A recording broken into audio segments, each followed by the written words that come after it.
జాతక కథ. విలువ తెలియని వాడు. పూర్వం ఒకప్పుడు మగధరాజు విరూపసేనుడి కాలంలో బోధిసత్వుడు ఒక ఏనుగు రూపం దాల్చాడు. ఆ ఏనుగు తెల్లని శరీరఛాయతో ఐరావతాన్ని పోలి ఉంది.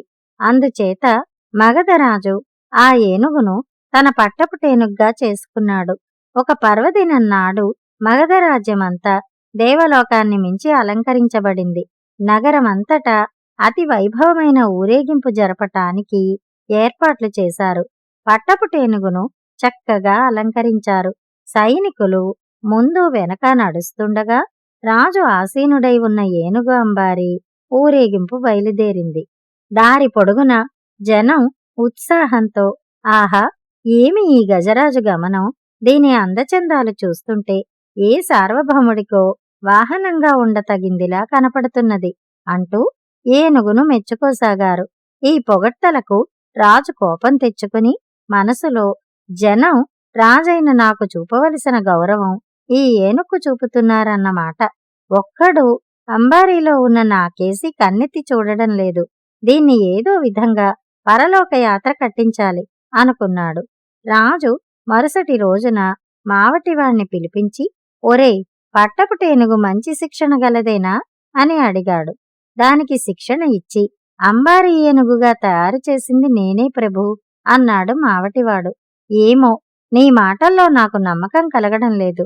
ఒట్టి పొగరుబోతు ఏనుగని నా అనుమానం అన్నాడు రాజు. అలాంటిదేం లేదు ప్రభూ అన్నాడు మావటివాడు.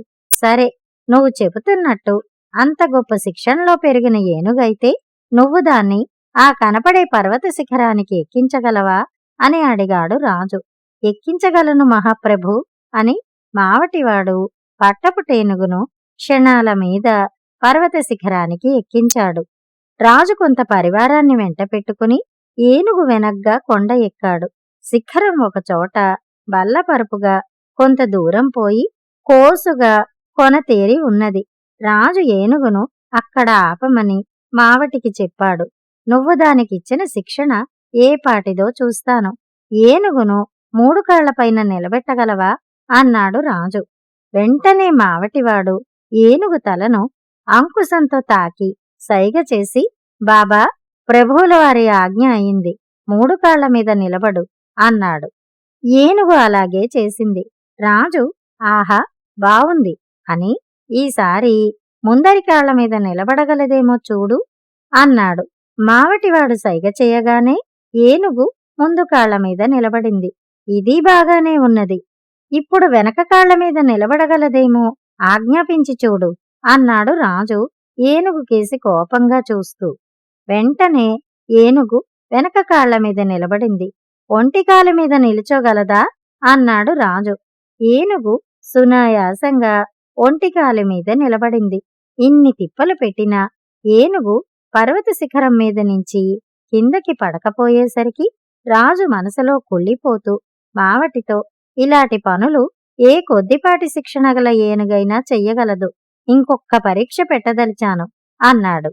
అలాగే, ఆ పరీక్ష ఏమిటి ప్రభూ అని అడిగాడు మావటి. ఏనుగు కాళ్ల ఆధారంతో కొండ మీద నడిచినట్టే గాలిలో కూడా నడిచేలా చెయ్యి, ఇది నా ఆజ్ఞ అన్నాడు రాజు. ఆ సరికి రాజు దురుద్దేశం మావటివాడికి అర్థమైంది. కాని అతడు ఏ మాత్రం బెంబేలు పడిపోకుండా ఏనుగు చెవిలో రహస్యంగా ఇలా అన్నాడు. బాబా, నువ్వు ఈ కొండ శిఖరం నుంచి కింద పడి మరణించాలని రాజు పథకం వేశాడు. అతడు నీ విలువ తెలియనివాడు. నీకు నిజంగా శక్తే ఉన్నట్టయితే ఈ శిఖరం కొస నుంచి ముందుకు పోయి గాలిలో నడువు అన్నాడు. గొప్ప మహిమ, అద్భుత శక్తులు గల ఆ ఏనుగు శిఖరం నుంచి ముందుకు పోయి అలా గాలిలో తేలియాడుతూ వెళ్లసాగింది. అప్పుడు మావటివాడు రాజుతో, ఓ రాజా, ఈ ఏనుగు సామాన్యమైంది కాదు, మహత్తరమైన దైవాంశగలది. విలువ తెలియని నీ వంటి వాడికి పట్టపుటేనుగుగా ఉండదగింది కాదు. మూర్ఖులు ఇటువంటి ఏనుగుల్నే కాదు, అమూల్యమైన మరి దేనినైనా పోగొట్టుకుంటారు. మూర్ఖుడు తన అవివేకాన్ని తనకు తానై 10 మంది ఎదుట చాటుకుంటాడు అన్నాడు. ఏనుగు గాలిలో నడుస్తూ పోయి కాశీరాజ్యం చేరి అక్కడి రాజుగారి ఉద్యానవనం మీద ఆకాశంలో నిలిచింది. ఇది చూసిన నగరవాసులు కోలాహలంగా అక్కడికి చేరారు. ఈ వార్త రాజుగారికి చేరింది. కాశీరాజు ఉద్యానవనానికి వచ్చి ఏనుగుకేసి చేతులు జోడించి, గజరాజా, నీ రాకతో నా రాజ్యం పవిత్రమైంది, కిందకి దిగిరా, ప్రార్థిస్తున్నాను అన్నాడు. రాజు ఇలా అనగానే ఏనుగు రూపంలో ఉన్న బోధిసత్వుడు పైనుంచి ఉద్యానంలోకి దిగాడు. రాజు ప్రశ్నించిన మీదట మావటివాడు జరిగినదంతా చెప్పాడు. అది విన్న కాశీరాజుకు, అక్కడ చేరిన ప్రజలకు చాలా ఆనందం కలిగింది. రాజు ఏనుగును చక్కగా అలంకరింపచేసి ఒక దివ్య సుందరమైన ప్రత్యేక శాలలో దానికి నివాసం ఏర్పరిచాడు.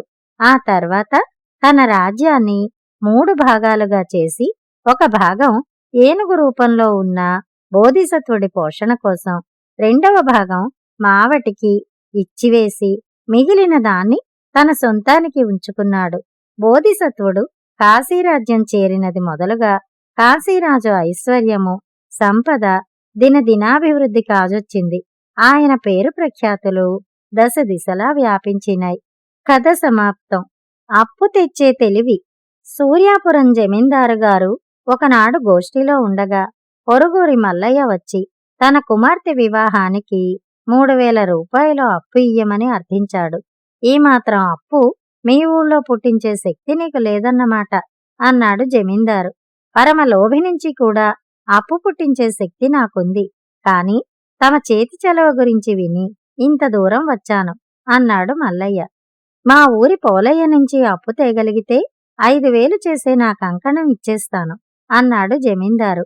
ఆ కంకణం ఏదో ఇప్పించెయ్యండి, పోలయ్య దగ్గర అప్పు పుట్టించి అటునుంచి అటే వెళ్ళిపోతాను. నన్ను నమ్మకపోతే నా వెంట మీ మనుషులను పంపండి అన్నాడు మల్లయ్య. జమీందారు కొంచెం ఆలోచించి మల్లయ్యకు కంకణం ఇచ్చి అతని వెంట 4 మనుషులను పంపాడు. మల్లయ్య పోలయ్య వద్ద ఆ కంకణాన్ని తాకట్టు పెట్టి 3000 అప్పు తీసుకుని ఆ సంగతి జమీందారు గారికి చెప్పమని తన వెంట వచ్చిన వారితో చెప్పి తన దారిన తాను వెళ్ళాడు. కథ సమాప్తం. కథలు కంచికి, మనం ఇంటికి.